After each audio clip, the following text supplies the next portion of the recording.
Welcome back to another episode of the podcast. My name is Travis. I'm here, but not with Jen. I know some of y'all gonna be like, but I thought Jen was always. But we said for weeks that every once in a while, Jen wouldn't be here. And this week, I'm joined once again by Dan. Hey, Dan. Hey, how's it going? I'm doing well. I'm super happy about having you here today. We have a lot of stuff to go over. And today's episode is going to be a little bit different. I know some people that are really on top of it are like, why didn't the podcast upload at the right time? Well, because we're literally recording this the same day as it's uploading. So listen, there's a lot going on over here. There's a lot going on over here. So with that said, I looked at how many questions we have. We have lots of questions, Dan. So we're going to do something special. We're actually going to cut them in half. We're going to do half the questions in this episode, half the questions in the next episode. So you and I are going to do half of them today. Does that sound good to you? Yeah, let's do that. Should be. And now everyone has to stay for 2 whole episodes to see if their question gets answered. It's like to be continued. I love it. So for anyone who's been watching for a while, there are 2 different ways to submit questions to the podcast. You can email us at theboost@vidiq.com, which, by the way, I don't know why so many people ask in the comments, well, how do I email? Like I say it 5 times an episode. I'm thinking if your attention to detail isn't good enough to know how to email in, then I don't know. And the other way, which has become kind of popular over the last 2 weeks, is if you're listening on the audio podcast, there's a little link that says text message us. And those are the questions we'll be answering today. People over the last 2 weeks have been really taking advantage of that. I think it's cool, including people from around the world, as we will see today. Well, let's get to the first one. Which audio platform offers that? Apparently it's Buzzsprout, because I can't find that option anywhere else. You know what I found out about podcasting, which is interesting this past week? And if you use what used to be called Anchor, you know, Anchor FM, which is now Spotify. If you use their platform to upload podcasts, they allow you to upload a video podcast, and it will take the audio and send that out to the other platforms that only support audio, and it'll put the video podcast on Spotify. So that was kind of cool. Yeah, I don't think we have that option with Buzzsprout, but still, we get this option, which I've never seen anywhere else. So here we go. First question. Now it tells us like the last 4 digits of the number and then where it's from. So Boise, Idaho. Sometimes people put their name in. This one's from Mrs. S. Here we go. Hi guys. I started making handwriting practice and related info videos to support teachers and struggling students that I work with because I am spread too thin. I made some videos to help me be in more places at once, and YouTube was the only way I could figure out how to store and share the videos. I am old, have never watched YouTube, so big learning curve here. I'm getting interest in views, but what I do will never go viral. However, it seems like it might grow slow and steady over time. The algorithm does not get me any meaningful views. I share my videos on social media, and the views and subs come from links I share. For evergreen videos, how does YouTube search prioritize the videos it suggests? Is it the number of views on a given views? Is it subs? Is it channel wide? Something else? When I look at similar videos, there isn't a ton of competition, but those videos have a gazillion views. I think my keywords are there. Are there any strategies for an evergreen channel? Thanks for helping me think bigger about the random channel I started. Thanks, Mrs. S. This is a great question. There's a lot of parts to take apart here. Why don't you take the first stab? I have a lot of thoughts, but I'd love to hear what you have to say about that.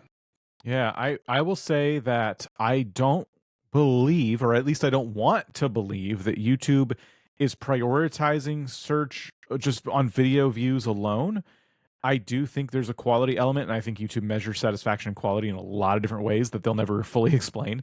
But as long as you are answering the question very well and those satisfaction metrics are met that are happening in the background, I think that is what kind of pushes your video up in search. Search has been a weird beast for a while. I don't know about you, Travis, but I do feel like this is changing a little bit. But for the past, it feels like a year or so, when you type into search a thing, you get about 3 to 5 videos before YouTube just recommends random garbage as you keep scrolling. In the last few searches I've done, I feel like that's changed, and now it's getting back to being more focused on my actual search. Maybe that's a test. I don't know. Like on YouTube's part. But yeah, I do think I wouldn't worry too much about the views on other search-based videos, and that can play a role for sure. I mean, some people kind of hold on to a position for a long time, and they don't let it go because the video just checks all the boxes. But I do think if you're in a niche that is underserved, you can still rank in search. A lot of it depends on the question you're answering and how you're answering it and what people are typing in. There's just so many factors. Yeah, we actually did a video, Jen and I, about how search works. I highly recommend watching that. That is on the main channel. And it's called like how the search YouTube algorithm works or something like that. I think it's also on the Boost channel. I can't remember, but it's certainly on the main channel. And we kind of break down exactly how it works. And one of the things we talk about is really what you said, which is, after a while it gives you random videos and stuff. And I think there's reasons behind that I explain in the video. So if your content is good, then usually it'll show up in search if it's an evergreen type video. I think the thing is, what you're probably not taking in consideration, I'm talking to Mrs. S, is not that you can't get a lot of views, you probably can over time, is that you are a utility channel. And much like even the vidIQ channel, what that means is people go for answers. And once they have answers, once they figured it out, they don't necessarily need you anymore. It's not an insult. It is, I've learned this thing, I've moved on, now I don't have to watch your videos anymore, which means you're constantly getting new viewers in, but you're also losing viewers at the same time because you're constantly going in and out and in and out. Unlike an entertainment channel where you're like, oh, I like this channel, let me come back and watch 4 or 5 more videos, and now I like this person for years and years and years. When you are learning something, and in this particular case, handwriting practice, and you've learned it, I don't necessarily need to go back to your channel unless you are teaching me something that's like advanced, and you are able to take me from beginner to intermediate to advanced, and then I'll come back and come back and come back. So that would be one thing you could do, is like a playlist of from beginner to intermediate to advanced.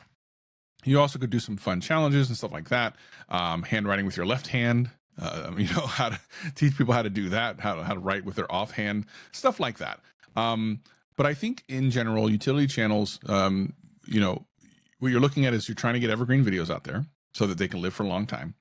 And you're trying to not necessarily grow an audience, because I think that over time you just lose that audience, but to grow your influence so that people are aware, oh yeah, I went to this channel, I learned how to do handwriting better. And I have a friend that's trying to figure out handwriting, you should check the channel, something like that. So yeah, I don't think you're seeing anything unusual. And when you say you see other channels with a gazillion, so there isn't a ton of competition, but those videos have a gazillion. I think the reason why some of them have a lot of views is because there's not a lot of competition. So while there's a lot of people who want this information over the course of time, and there's only a couple of sources, you go to those 2 or 3 sources, right? And that's how that happens. Yeah. All right, let's get to the next one. This one is from the Netherlands, which I love that. I know some people from the Netherlands. Hi, Jen and Travis. Hey, Jen, how you doing there? Again, nobody thinks of Dan.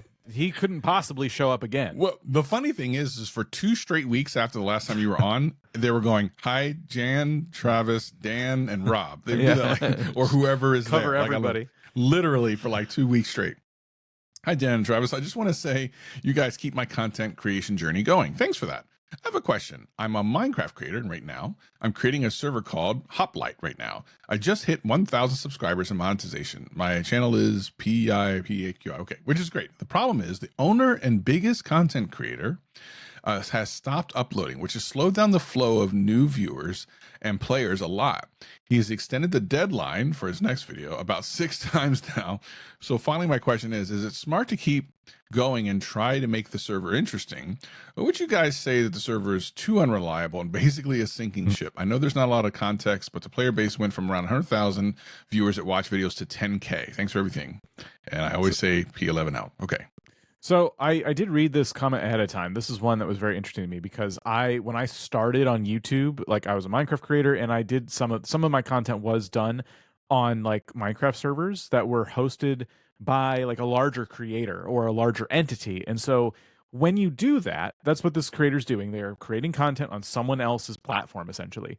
When you do that, you are very, very reliant on the stability of that creator, like and them staying relevant. And that person, so many things can happen. Obviously, something has happened and they're not uploading right now. It could be because they're tired of Minecraft. It could be a big life event. It could be all kinds of things. And you have attached your channel's identity to the specific server. So the server can only be as popular as the creator that runs it. And this is a fine way to start a channel. I don't want to knock this strategy at all. This is great for like getting your reps in. But ultimately, it's time now to branch out and be a Minecraft creator for yourself. So there are things that have probably worked better than other things that you're doing on your channel, right? And you're always having to put the name of that server in your videos and the titles and things like that. But now, what are some interesting things you can do in Minecraft that are server agnostic? Meaning, you could be talking to someone who's playing on a different YouTuber server. They can watch your video and go, "That's a really cool idea for a build. I'm going to build that on so and so server." Or, "I didn't know that about Minecraft. That's a really interesting tip about redstone. I'm going to go ahead and like remember that for next time I play Minecraft on my favorite creator server." Like, try to maybe pivot into creators, or not creators, excuse me, into Minecrafters who play on other creator servers or other major servers run by like larger brands and things like that, because that exists too. So that is really the advice here. It's the hard advice, of course. This is not easy to do. These types of pivots are scary because like when you're benefiting off of basically somebody else's work, it's kind of easy. It's like this turnkey thing. This is why like fan channels work really well. If a Twitch streamer allows you to take their clips and upload them to your channel's going to grow very fast because you're relying on their efforts, and all you have to do is do a cool edit, you know. And so it takes a lot less time. So it's essentially like a fan channel, but it's your content. It's a very interesting conundrum. Yeah, you know, it's interesting. I find the whole concept of this really interesting, mainly because how often do we hear of content that is directly connected to another creator?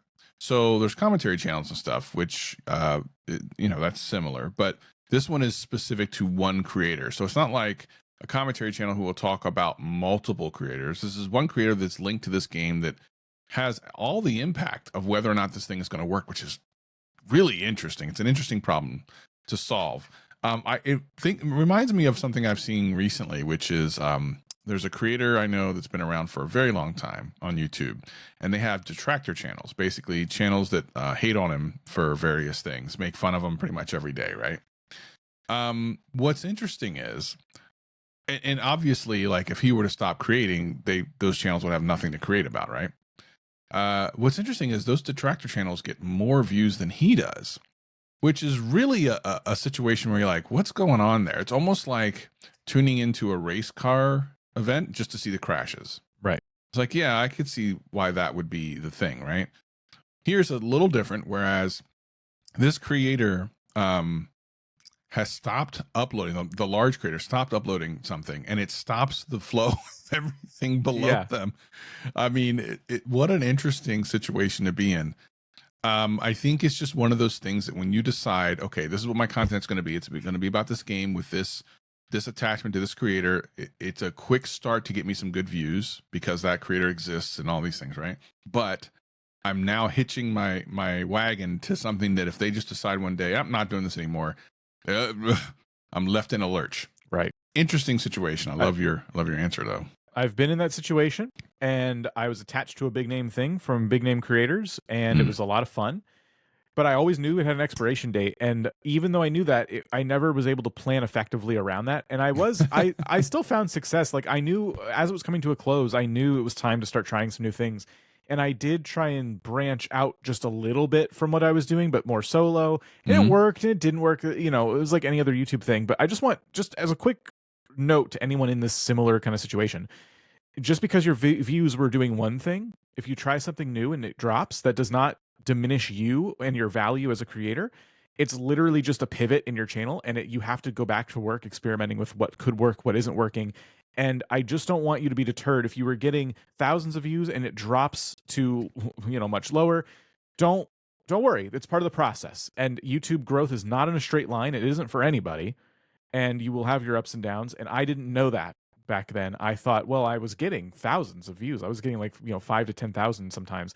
So I expected that if my solo endeavors were successful, it should be pretty close to that. It was not close to that. Right. So just that is very normal. And I just want you to continue trying cool new things and try not to get in your own head, because I know that feeling. I'm literally going through this on my channel. So I just started this past week in a personal podcast. I've done podcasting for like 15 years, but this is the first time I've ever done a podcast where it's just me. And I'm like interviewing and talking to people. And I had to go into it knowing that like the type of people, the content is going to perform completely differently. Like, for example, I just released a video last week. It's like 32,000 views. It'll probably continue. It might end up at like 40 before it dies.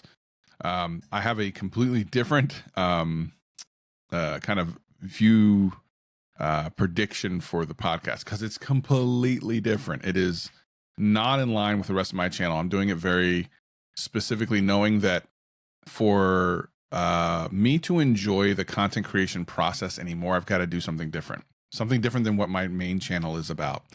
And it's listen, it's gonna if you're not prepared for it, you are going to see it and it's going to scare you back. This has happened to me multiple times over my career where I've tried something new, it completely bombed, so I went back to the other thing that worked better, and it did work better, but I didn't like it. Right. Like I'm just stuck doing something that after a while I just got bored of. So this new thing is something that I think I'm going to be more interested in for a longer period of time. However, just like anything else, it's going to take some time to grow, but I'm super happy where it is already. So I think sometimes when you I think some people think, oh, once I get to like 20,000 subscribers, 50,000, 100,000, I'm going to be set. No, nope, nah. There's channels of all sizes that can't break the amount of views some of you that are listening to this right now get regularly. And I think despite having many more subscribers. So I think it's really important to understand subscribers does not equal views, and what you put into it has value to someone. And you would be surprised how powerful one or two really encouraging comments can be, making you stick through the low views to continue forward. Mm-hmm. All right, next question, and here's proof of what I said earlier. Hi, numerous hosts. Thank you. Finally, the recognition I deserve. You are now numerous hosts. Yes. Name's Noah, and I have a writing entertainment channel where I do challenges related to writing. This is interesting. My channel tagline of the whole idea is I write the things other authors are too scared to. And the whole channel has one big comedic element to it. My question is, my niche is hugely dominated by educational creating writing content, like literally the person we just got an email from, right? While I'm writing this entertainment type content, I feel as though I'm almost finding this undiscovered element of my niche because every big creator's biggest video in my niche is a challenge. I'm just wondering how I can take my content and appeal to a larger audience. And if my content is the right path in my niche, I also have a big question on presentation. Basically, I want to make my content as fun visually as possible because I have the problem of my content not being inherently visual. It's writing, right? Yeah. I do that by filming fun A-roll shots, doing animation sequences, but I would love ideas on how a content creator can portray naturally visual content on YouTube. Thanks, Travis, Jen, Dan, Rob, Travis, and Colin. I don't even know who Colin is. That's just covering all the bases. Just making sure anyone who could maybe pop up. Yes, thank you so much. Anyway, so great question. Again, back to a writing channel. It's 2 in 1 week. That's really unusual. How could they spice it up? So can you help me understand what they're asking here? Because I'm a little confused. Yeah, so they're trying to, essentially they have this writing entertainment channel, and they're trying to figure out how to visually make it interesting. Because obviously YouTube is a visual platform. Of course, there are music channels that just have music and lo-fi and stuff like that. However, he's trying to make it visually interesting, which may include things like challenges. But he says he does like animation sequences, what I think is great. Some fun A-roll and stuff. I think that's kind of the direction he should go. But if you were watching a channel that was mainly about entertainment writing, what kind of visual things do you think would keep you hooked and keep you watching? I mean, if they're willing to put their face on the content, maybe they're not. That's the easiest thing, because I think just a person talking to their camera is a very intimate kind of like experience. Mm-hmm. If they're not willing to do that, yeah, I would definitely avoid using too much stock footage, because I think that can be very boring and just like for everybody involved. Mm-hmm. I'd be experimenting a little bit. I'd see what other channels are doing and maybe do your version of that. Or you could just try and come up with a totally new concept. Like something that popped in my head was like, if you're writing, like, could you have the words appearing on the screen in a fun way or something, that could get kind of tiring to look at too. But there's like, I don't know. This is the problem. I think there's 100 things you can do, and it's just kind of overwhelming to know what and what's right. I would always begin at like what's working in the niche, and the easiest thing to do is put yourself on camera. That's just like, that covers you completely. And you'd be surprised as to how long you can lean on that in terms of your footage and your edit.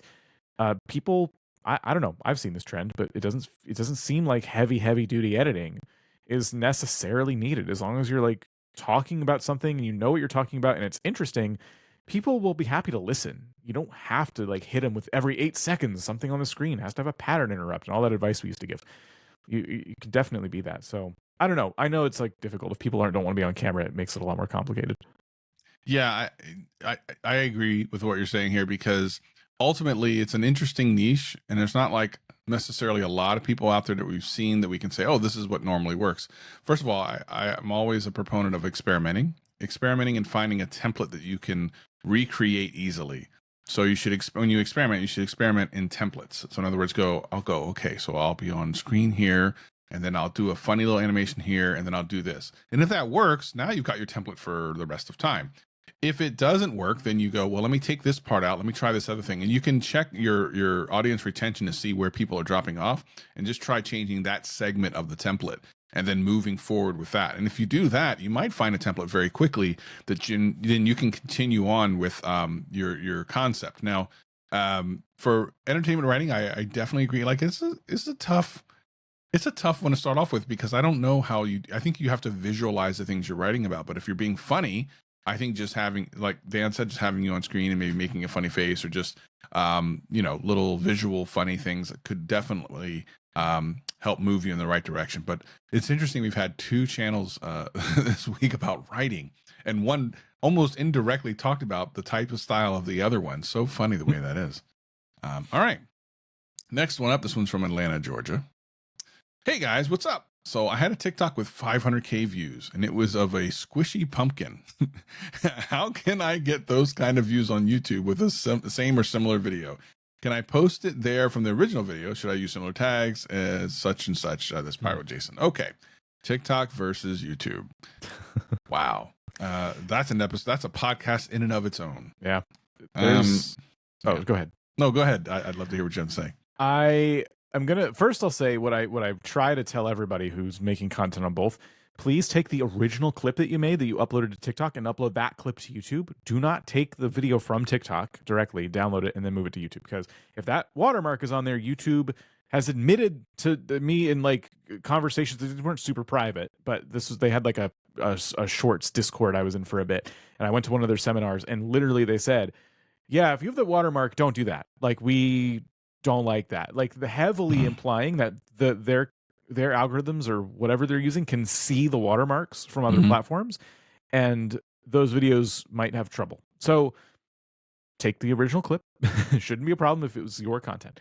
Now, as for things working on TikTok and YouTube, that's becoming a tale as old as content creation at this point. Why did this get 1 million views on TikTok and 1,000 views on Shorts, or vice versa? And I think that the key there is like there's different algorithms and or different audiences. It's just different interests. Sometimes, let's say there's a trend on TikTok. TikTok trends sometimes take longer to get even into the Shorts feed, if at all. So it could work on TikTok just because it kind of followed a similar pattern to what was working with someone else's content. It's just impossible to know. So I wouldn't worry too much. But it can.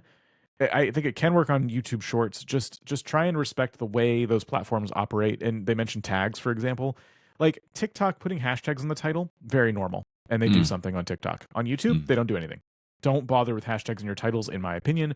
I think you just make the title human readable. Doesn't need to have a bunch of hashtags.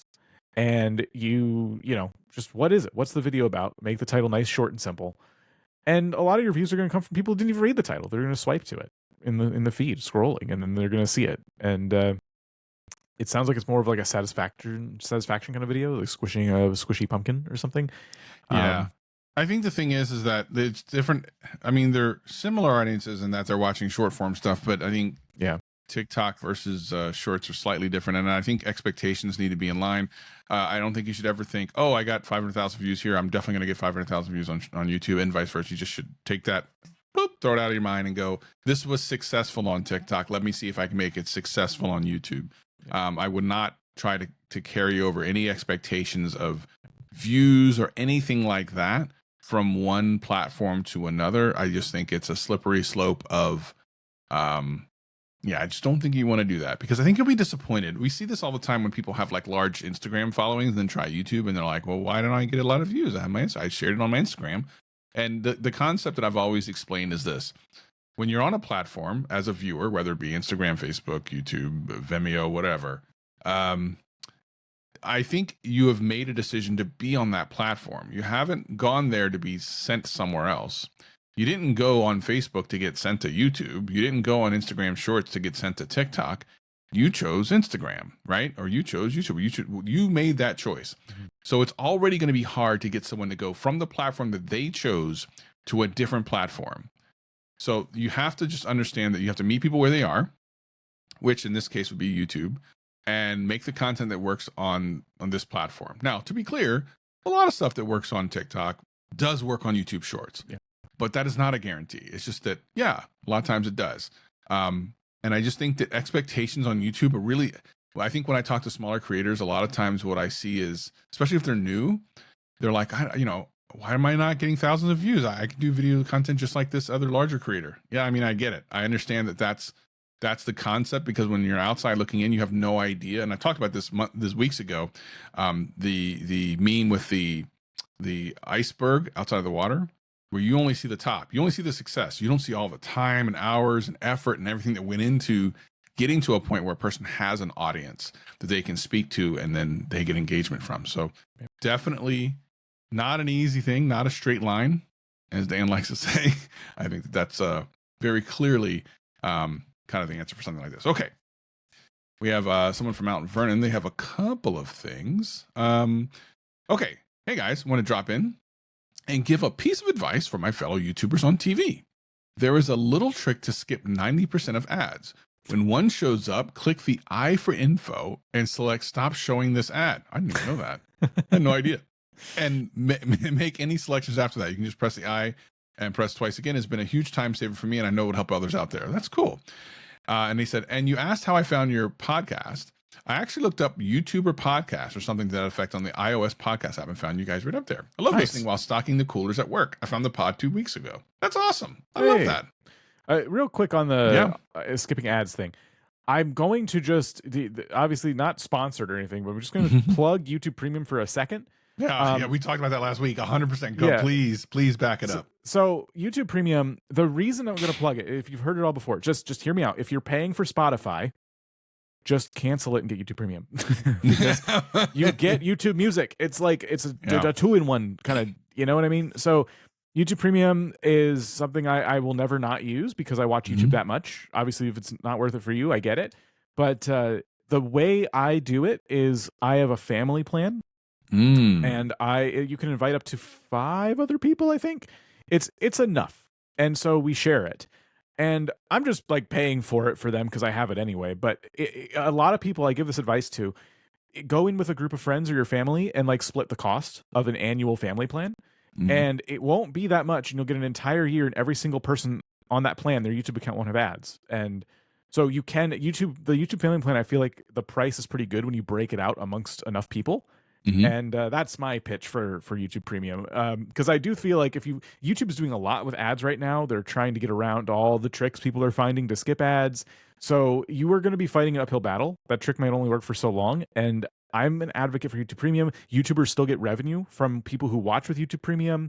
And YouTube Music is actually a good platform. Like do not sleep on YouTube Music. If you are a music lover and you're paying for Spotify anyway, you might as well. Sorry, Spotify, you don't have a rival video platform. Sorry, but that's my pitch. And interestingly enough, for those who don't know, you can check out this podcast on YouTube Music, because it's it's set up into the podcast setting, and which means that even if your screen isn't on, you can still hear the audio, which is a really cool feature of Premium. That video or audio plays if you're on your phone and your screen is off, it still plays through. So that's kind of cool if you're like doing stuff around the house or working or whatever. Good stuff there. I get that they have exclusive content over on Spotify, so it's not an easy decision, but for me it was. Yeah, the thing is, I spend so much time watching YouTube. It's probably one of my primary video entertainment platforms, period. I think maybe Hulu is maybe a slight second there. But most of the stuff I consume, most of the content I consume is from YouTube. So it was a no-brainer.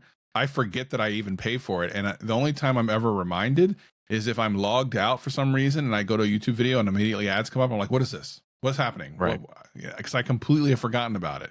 One of the only things that I don't see myself kind of removing anytime soon, especially since, you know, it is still, the thing is the content creators are still getting paid. And I think that's the important thing. And for people who like block ads and stuff, I always think there's the argument of like, you're robbing from creators. And then the people who are using like, no, I'm not, I'm just watching it's a free platform. Well, platform's not free.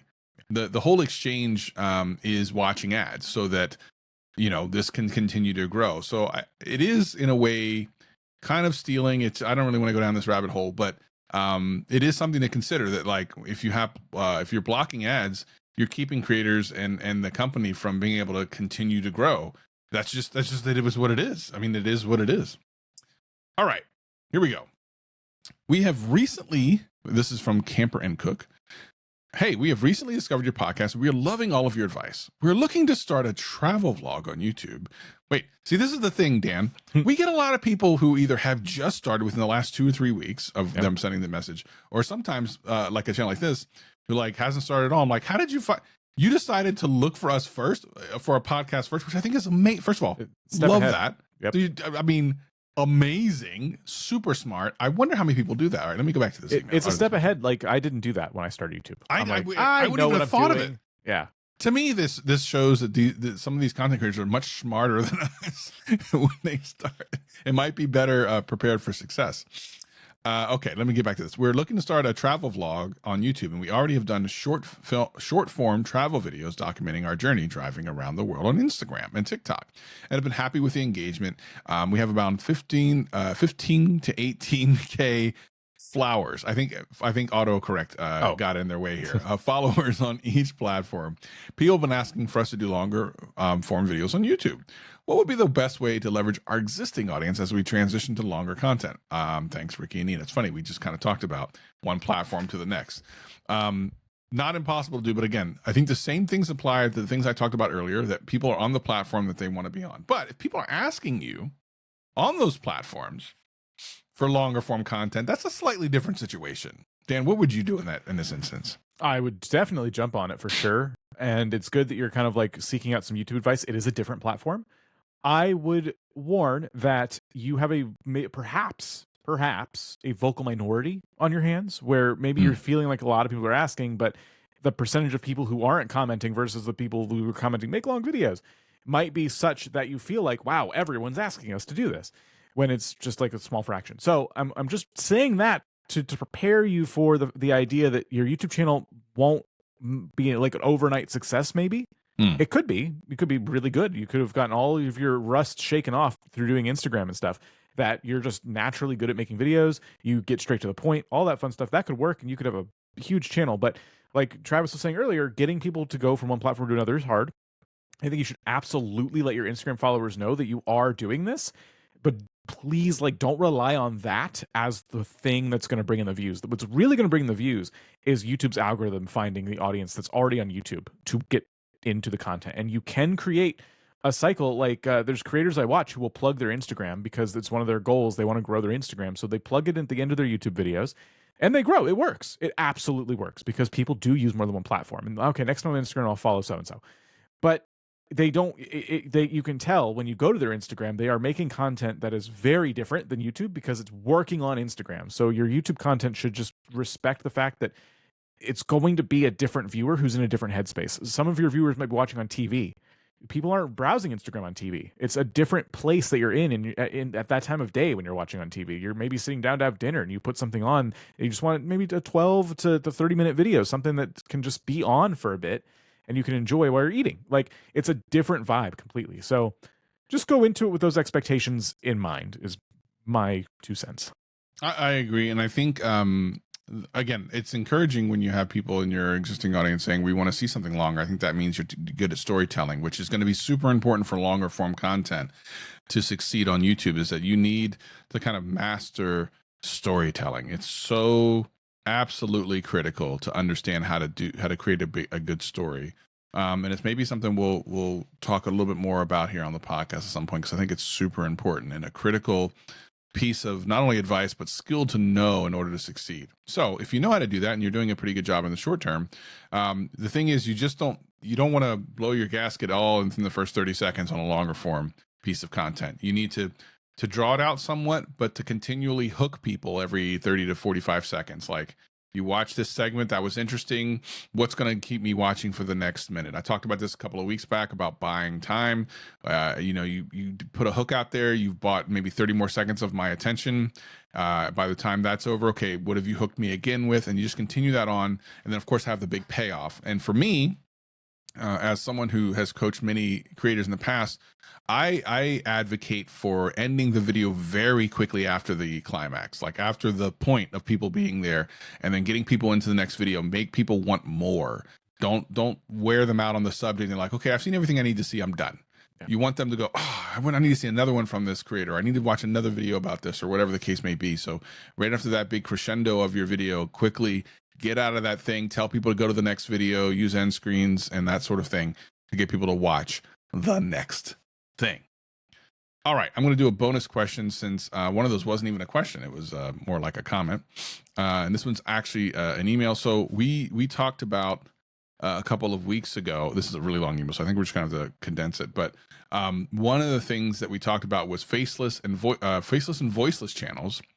And Jen and I were both saying, like, we're not real sure we understand why, other than what we'll see a lot of is like, oh, make money by making these, AI channels where you don't show your voice. And I was like, well, it's a creative endeavor to be on YouTube, but you're not using your voice or your face. I wasn't really sure why. So here's something from Kev. He says, on the most recent episode of The Boost, you guys talked about faceless, voiceless channels. Travis asked why people will go down this route. As someone who runs such a channel, I thought I could share my perspective.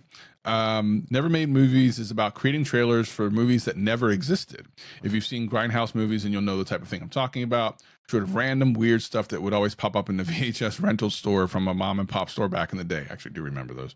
Mad Max movies with men in silver jumpsuits and pew pew lasers, and surreal Italian horror movies, and cheap gimmick laden slashers, and bad Conan the Barbarian ripoffs. I mean, yeah, these are all things. As you can imagine, there's no way it'd be possible to create such micro movies in a regular shooting process, so I rely on AI tools. Like many of us who create AI videos, take pride in the process of crafting genuinely well-intentioned content with the goal of engaging and entertaining an audience the same way as, quote, regular channels. The only difference is, instead of appearing on channel and talking, I use AI imagery. See, I think for me, this makes sense. And he goes, I understand it's not for everyone, and that a lot of YouTube AI is nothing but cynical, soulless attempt to make money. But I just want to point out some of us are passionate about I love that. See, yeah. So this makes sense. And this is why I asked the audience, because I knew there was probably some situation where not having your voice or your face on a channel still made sense creatively. That speaks to me. So I was really glad to hear that. What did you think about that? I think this is the proper, if I'm to be the arbiter of this, which I'm not, this is the proper way to use AI to make videos. Yeah. I do, because I like it better, right? Like they're using the tools to make something that they couldn't otherwise make. Like there's a lot of controversy around this topic. It's a very nuanced topic, and I think the internet is doing its regular thing where it's trying to paint it black and white, but it's having trouble. I'm noticing when people argue about this on social media, they're having trouble because so many people have something they can find a use for AI in their regular day-to-day lives. So people go at it, but not you're not seeing as much hate because it's like, I do kind of use it for this though. I think what people want, and the reason it's important is this discussion is important, is because people want to make sure that we are using the tools in a way that does not harm human creativity. And when I say harm, what I mean is, if you are using AI to replace somebody who could have had some kind of job for it, this is just one example, then people will see that as a negative use of AI tools. But I would say in this creator's case specifically, they were never going to hire a team to make these little movies. These were never jobs that were going to exist. And so that argument kind of falls apart. But there's, I know there's way more sides to it. I know there's a lot of different points people can bring up. Let's try not to go down that road. I've seen all the conversations, et cetera, et cetera. My point is, I like this better than the people who use it to literally just make money, but that's always existed on YouTube. That's been a quote problem before AI. I say quote because some people do watch that content and like it, right? Yep. But the big thing that I've come to understand about creating on YouTube in a space where people are making content I may or may not agree with is that it is a platform for everyone. And anyone, if you say those words, YouTube's a platform for anyone, they'll agree with you and they'll be like, they'll see that as a positive. Forgetting the fact though that like that comes with negatives. That there will be content on YouTube that you do not like. You wish it was not here. And it's as long as it's not violating YouTube's terms, it's here anyway. And so that is like the real big thing that I think has made me calm about the issue. I used to be like, I can't believe people would make this content and put it on YouTube. If it wasn't breaking the rules and no one's getting hurt in, you know, and that's of course another debate. It depends on what the content's about. But if really YouTube feels like, okay, well, this content isn't hurting anybody, sometimes you will find videos that you don't like. The thing you do is you tell YouTube to stop recommending you content like that and you move on. And and I think the more people get upset, the harder it is to make content yourself. If you are a content creator getting upset about this, you are not in your lane right now. You are upset about what someone else is doing, and you're not worried about you making content that you believe in. Okay, like the best way to, if you feel like it's a fight, the best way to fight against it is to just make things that you believe in and you think are good. And eventually, before you know it, you will have surrounded yourself with people that not only enjoy your content, but perhaps other creators who make similar content. And you will find yourself in a community of people who are way more positive because they're not focused on the noise on YouTube that they don't like. They're focused on what y'all are focused on. and that is like the real message here. Whether or not you agreed with some of the things that's about AI or whatever, like there's always content on YouTube. It's always been this way. This is way before AI. Always been content on these platforms that some people don't like and it becomes a hot button thing. Keep going. Keep pushing forward. Like, and so I know I got way off topic there. No, that was particular good. question, but yeah. I mean, it's a tool, right? And again, this is why I try to listen to what, when we were talking about this in that episode, Jen and I were like, we don't get it, but there probably is something. So we just basically asked the community, where are the situations where this is a thing that we're just not seeing, rather than everyone who does this is terrible, they don't know what they're doing, and blah, blah, blah. Like, I never try to come at any situation like that because I know that there's things that I don't know. Right. I'm so glad we were able to say that in the podcast and get an answer back. And from what I can see here in the thing, I think there's another email that talks about it as well. I can't wait to read that on the next episode, which Jen will be on. Well, we'll go through all the emails. So this was the text messages from the audio podcast listeners, as there's a link there. And next episode, we will be going through the emails that were here. So Dan, thank you so much for joining me today. I appreciate it. It was the last second thing, but it's the boost, man. We love having you on here. I appreciate it. Thank you, everybody. You don't need to put all those names in the emails, by the way. We're just kind of messing around. I think you should. Every single email needs to be that. You know, here's the other thing. Let me tell you something. There's so many memes going on within our community. So last week we talked about Gen 18, which we were talking about what Jen would tell herself as an 18-year-old, and I named her Gen 18. And already we have an email. It's like, "Hello, Gen 18," and stuff like. we have so many little inside jokes in this podcast. I absolutely love it, and the community is absolutely amazing. We are closing in. I think as of the recording of this episode, I think we're like 6 or 7 subscribers away from 1,000. So. We'll hit it later this week. That'll be fun. Thank you so much for supporting us. And again, we will be here next week answering your email answers, the ones that have been sent in. So if you're listening to this, you're going, well, my question wasn't answered. Don't worry. Next episode with Jen, we'll get to it. And we'll see you guys and gals in the next one.